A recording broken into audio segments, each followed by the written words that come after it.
Você já sentiu um vazio que não explica? Um arrepio que sobe pela nuca, como se algo invisível te observasse da escuridão? Eu, Roberto Silva, era um homem comum, até outubro de 1992, quando a realidade se despedaçou diante de mim. Em uma única noite na Vila Madalena, encontrei algo que nenhum ser humano deveria ver. Sobrevivi para contar, mas carrego um segredo que, por 31 anos, corroeu minha sanidade. Hoje, aos 59 anos, aposentado e morando em Santana, na zona norte de São Paulo, decidi romper o silêncio. Porque o que vi não é só minha história. É um aviso. Elas estão lá fora, entre nós, e estão mais próximas do que você imagina. Nasci em 1964, numa casa simples no Jaçanã, filho de um motorista de ônibus e uma costureira. Minha infância foi comum, marcada por brincadeiras na rua e histórias de terror contadas por meu avô, que falava de bichos que andavam como gente nas matas do interior. Eu ria, achando que eram só contos para assustar crianças. Cresci, estudei até o ensino médio e, aos 20 anos, comecei a trabalhar como segurança para pagar as contas. Conheci Márcia em 1987, numa festa de bairro. Ela era alegre, com um sorriso que iluminava tudo. Casamos em 1989 e nossa vida, embora modesta, era feliz. Em 1991, consegui o emprego na MedEquipe, uma empresa de equipamentos médicos na Vila Madalena. O salário era bom, o turno noturno me dava tempo para sonhar com um futuro melhor. Mas nunca imaginei que aquele emprego mudaria tudo. A Vila Madalena, em 1992, era quase outro mundo. Ruas de terra, casas esparsas, terrenos baldios tomados por mato. A MedEquipe ficava numa rua sem saída, cercada por fragmentos de Mata Atlântica que pareciam engolir a luz. Meu turno, das 22 às 6, era monótono. Fazia rondas a cada 2 horas, verificando portões, janelas e o perímetro. Em 3 anos, o maior problema foram adolescentes tentando roubar fios de cobre. Meu colega, o seu Jair, que fazia o turno diurno, sempre brincava: "Cuidado com o lobisomem, Roberto. Essa mata não é de Deus." Eu ria, mas os fundos da empresa, onde ficava o depósito, sempre me inquietavam. A mata ali era densa, uma muralha de eucaliptos e árvores nativas que parecia viva, com sombras que se moviam no canto do olho. O cheiro de terra úmida e folhas podres era forte, e às vezes eu ouvia galhos estalando, mesmo sem vento. Dizia a mim mesmo que era só imaginação. Até a noite de 15 de outubro, o ar estava abafado, pesado, como se o mundo prendesse a respiração. O silêncio era o que mais perturbava. Sem grilos, sem latidos, sem o ronco distante de carros na cidade. Fiz minha primeira ronda às 23h30, tudo normal. A segunda, às 1h30 também. Mas durante essa ronda senti algo diferente. Uma tensão invisível, como se olhos escondidos me seguissem de cada sombra. Minha nuca formigava, meu coração batia mais rápido e o ar parecia mais denso, quase palpável. Tentei ignorar, mas a sensação crescia, como se algo primitivo, ancestral, estivesse à espreita. Pensei em Márcia dormindo em casa e me forcei a continuar, dizendo a mim mesmo que era só cansaço. Por volta das 2, inquieto, decidi adiantar a terceira ronda. Peguei a lanterna, o feixe tremendo na minha mão, e saí da guarita. O silêncio lá fora era sufocante, como se a própria noite tivesse parado para me observar. Verifiquei a lateral direita da empresa, depois a esquerda. Tudo parecia em ordem, mas, quando cheguei aos fundos, próximo à mata, meu corpo inteiro gritou para voltar. O ar tinha um peso diferente ali, um cheiro metálico que não explicava. Ignorei o instinto e apontei a lanterna para a escuridão.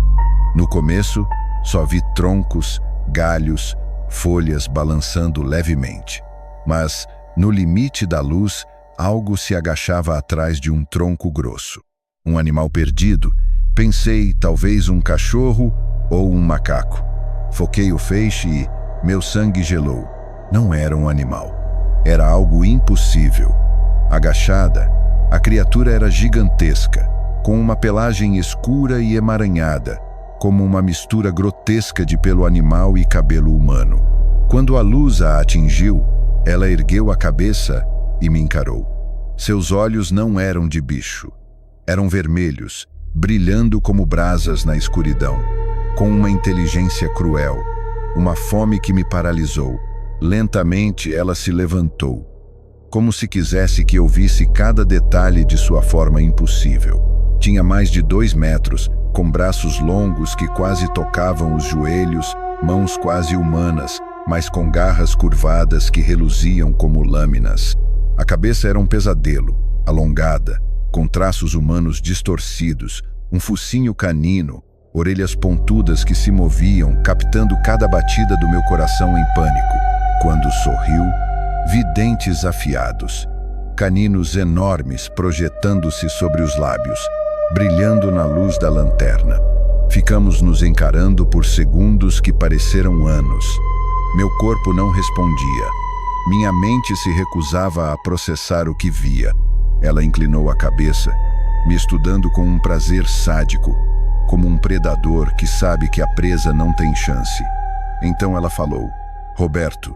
Minha voz, meu tom, minha cadência, mas distorcida por algo maligno, como se viesse de um abismo. O som me atingiu como um choque, despedaçando o que restava da minha coragem. Como sabia meu nome? Como usava minha voz? Ela riu, minha risada baixa e gutural, zombando do meu terror. E sussurrou, ainda com minha voz: Estou esperando por você há tanto tempo, Roberto. Meu instinto finalmente venceu. Larguei a lanterna e corri, tropeçando no escuro, o coração explodindo no peito, o ar queimando nos pulmões. Atrás de mim, ouvia passos pesados, rápidos demais para algo daquele tamanho, e aquela risada, minha risada, ecoando na noite como uma sinfonia de loucura. Corri 800 metros até a guarita, quase caindo, mas sem nunca olhar para trás. Tranquei a porta, as janelas e fiquei encolhido numa cadeira, vigiando os monitores de segurança até o amanhecer, rezando para que ela não aparecesse nas telas. Meu corpo tremia, suado e frio, como se a própria morte tivesse me tocado. Ela não veio, mas eu sabia, com uma certeza que me consumia, que estava lá na escuridão, esperando. Quando o porteiro chegou às 6, encontrou um homem quebrado. Você parece que viu a morte, Roberto, disse ele. Tentei explicar, mas como contar o impossível? Falei de um animal grande que me assustou, incapaz de admitir a verdade até para mim mesmo. Fui à delegacia no dia seguinte, ainda em choque, e registrei um boletim de ocorrência.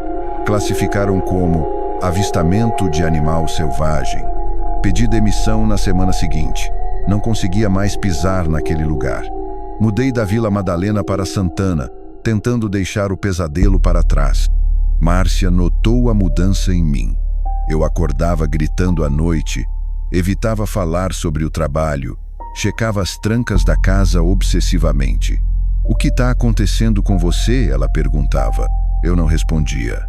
Como poderia? Por meses, me convenci de que foi uma alucinação, um truque da mente exausta. Mas então vieram as notícias e a realidade me alcançou novamente. Em 1993, li um artigo num jornal local sobre um pedreiro, João Batista, que em 1987 viu uma criatura bípede na Rua Harmonia, a poucos quilômetros da Med-Equipe. Ele descreveu algo idêntico. 2 metros, pelos escuros, olhos vermelhos brilhantes, e como eu, ouviu seu próprio nome na voz da criatura. João, por que tá aqui? Disse a coisa, antes de desaparecer na mata. Ele nunca mais trabalhou à noite. Depois, Outros relatos surgiram. Um motorista de ônibus na cidade universitária, em 1989, viu a mesma coisa perto do Instituto de Biociências. Ele parou o ônibus, apavorado, enquanto os passageiros gritavam. Uma família em Osasco, em 1990, relatou uma figura espreitando seu quintal, falando com a voz do pai: "Volta para casa, Mariana." Estudantes da USP, em 1991, encontraram pegadas anômalas na mata do campus, com marcas de garras que não correspondiam a nenhum animal conhecido. Todos os casos num raio de 15 quilômetros da antiga Medekip, e todos com o mesmo detalhe aterrorizante. As criaturas sabiam seus nomes e imitavam suas vozes com uma precisão diabólica. Tornei-me obcecado. Passei noites em claro, colecionando recortes de jornais, entrevistando testemunhas, anotando cada detalhe. Comprei um caderno onde registrava tudo: datas, locais, descrições. Minha sala virou um caos de papéis, mapas e linhas conectando pontos na Zona Oeste. Márcia tentou me apoiar no começo, mas minha paranoia a afastava. "Você está se destruindo, Roberto", dizia ela. Em 1995, ela não aguentou mais. "Você está ficando louco", disse, com lágrimas nos olhos, antes de ir embora com uma mala. Perder Márcia foi como perder uma parte de mim, mas eu não conseguia parar. As criaturas eram reais, e eu precisava provar. Para mim, para ela, para o mundo. Procurei psiquiatras, desesperado por uma explicação. Eles falaram em transtorno delirante, me entupiram de remédios que embotavam minha mente, mas não apagavam a verdade. Como minha mente podia inventar notícias reais, testemunhas reais, histórias que se alinhavam com a minha? Eu sabia que não era loucura. Era algo muito pior. Em 1994, ouvi falar do Dr.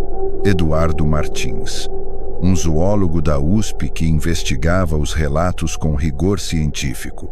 Procurei-o e contei minha história, esperando que ele me achasse insano, mas ele me ouviu com atenção, os olhos brilhando de curiosidade. Mostrou-me evidências perturbadoras, pegadas com formato híbrido, nem humano nem animal, pelos com uma estrutura celular inexplicável, gravações de uivos em frequências que nenhum animal conhecido podia produzir. O mais aterrorizante eram as análises de DNA dos pelos. "É uma quimera genética", disse ele com a voz tensa. "Algo que combina traços humanos, caninos e outra coisa. Algo que não deveria existir." Martins acreditava que as criaturas podiam ser resultado de experimentos genéticos abandonados, talvez de laboratórios militares da ditadura, ou uma espécie desconhecida evoluída nas matas remanescentes da Zona Oeste. Ele mencionou lendas indígenas sobre homens que viravam feras na região, mas descartava o sobrenatural, focando na ciência. Prometeu me manter informado, mas em 1995, ele morreu num acidente de carro na rodovia dos Bandeirantes. O carro explodiu e pouco restou para investigar. Suas pesquisas foram confiscadas pela universidade, classificadas como confidenciais.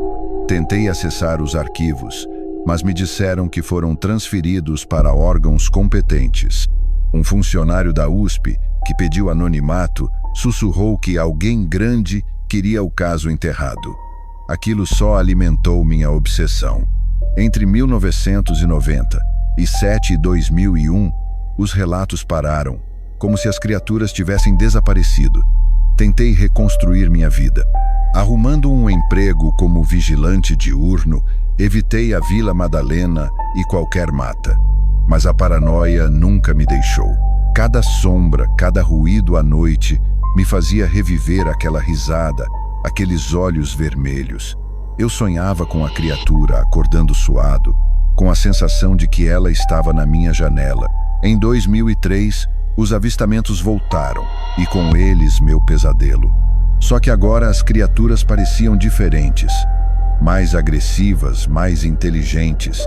Dona Maria, uma senhora de 67 anos da Vila Madalena, relatou ter conversado com uma delas por 10 minutos em 2004. A criatura, escondida na penumbra de seu quintal, sabia tudo sobre ela. Os nomes dos filhos, onde guardava as chaves, que seu marido morrera de câncer 2 anos antes.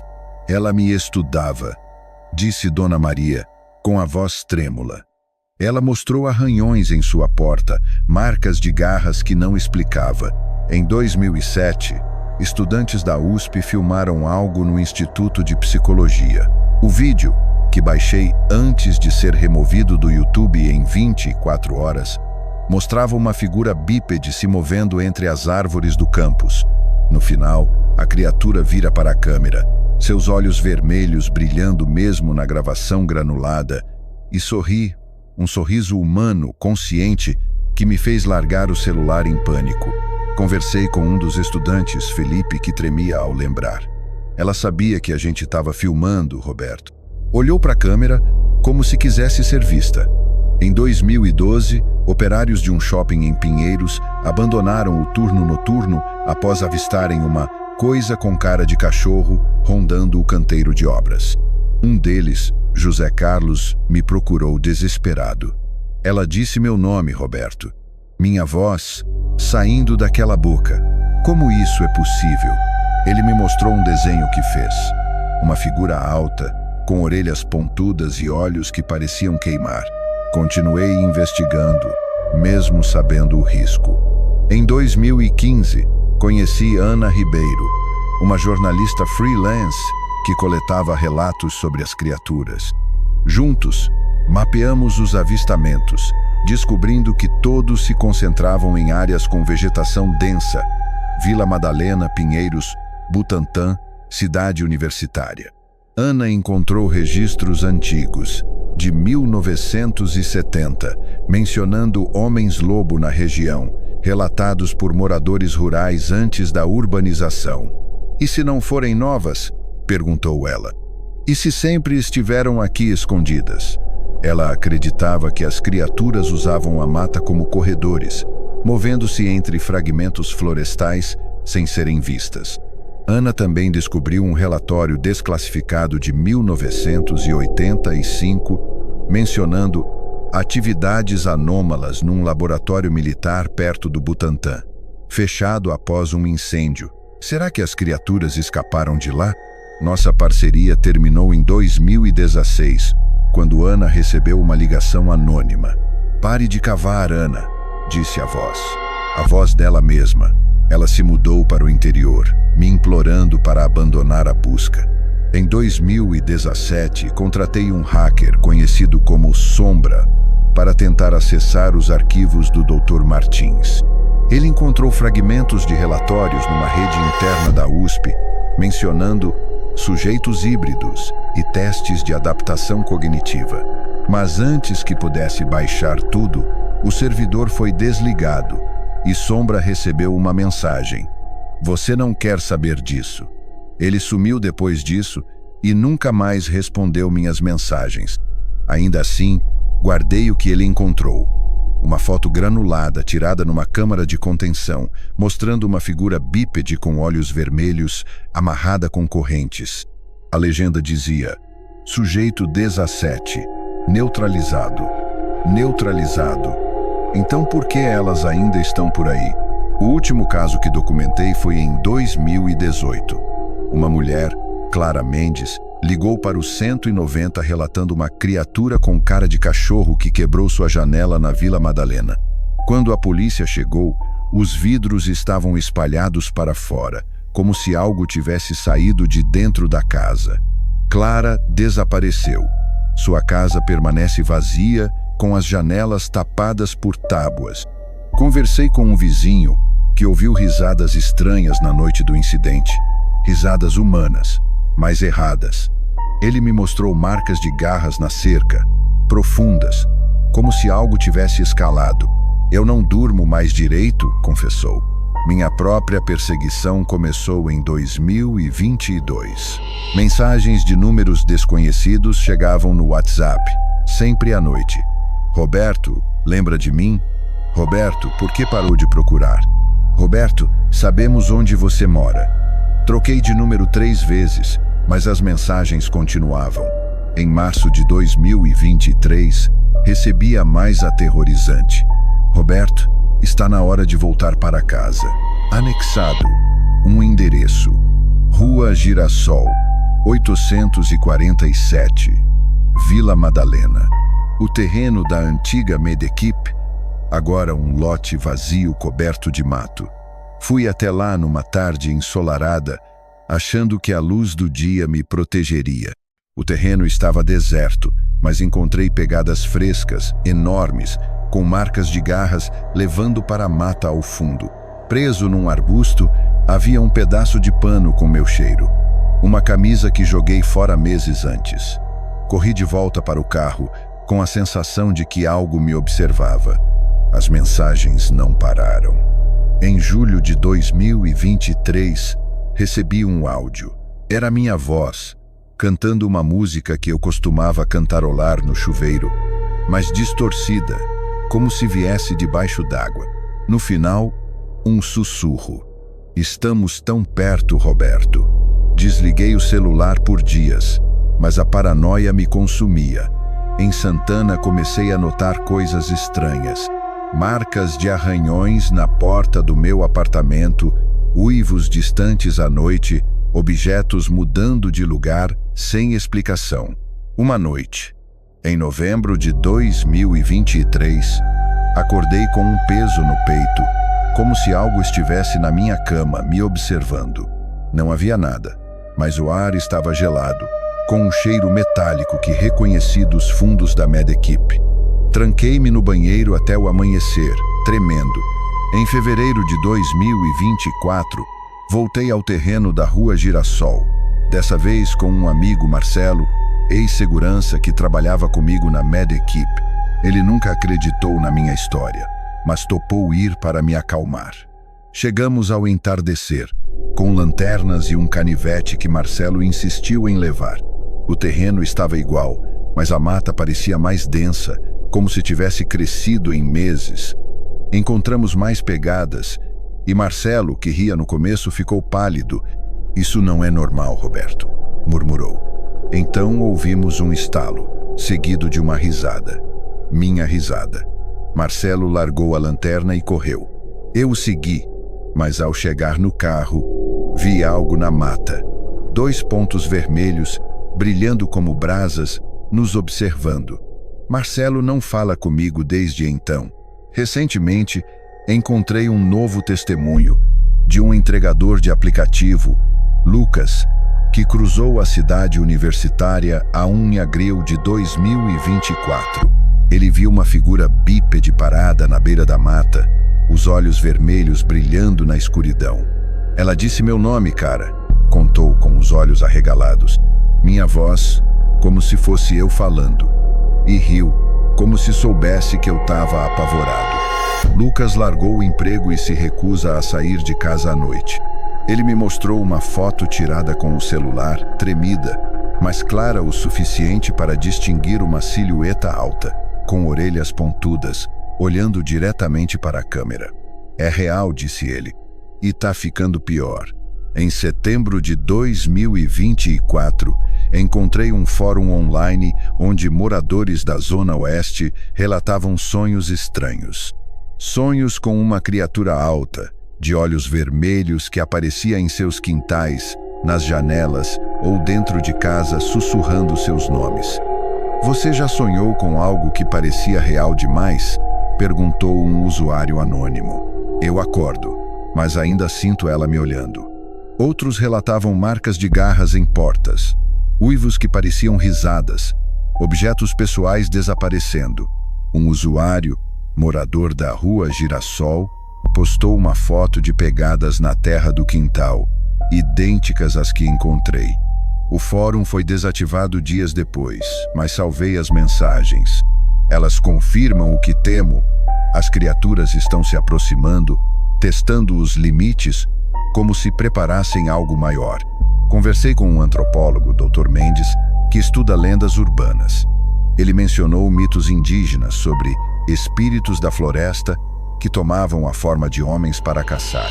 Talvez não sejam criaturas, disse ele. Talvez sejam algo que não entendemos, algo que vive entre mundos.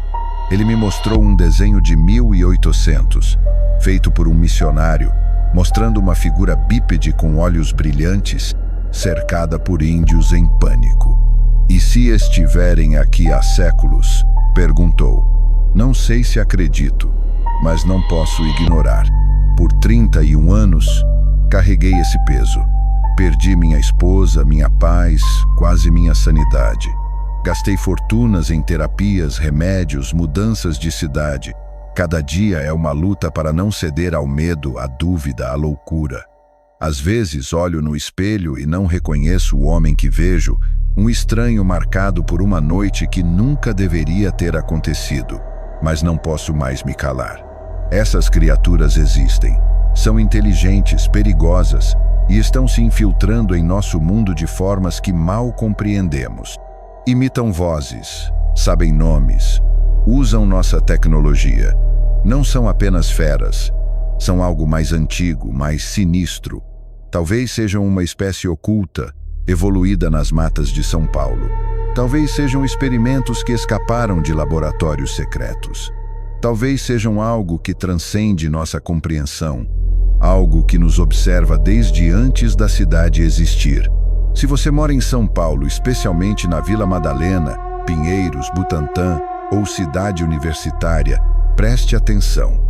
Se ouvir uivos estranhos, sentir olhos na escuridão, receber mensagens de números desconhecidos, confie no seu instinto. Saia daí.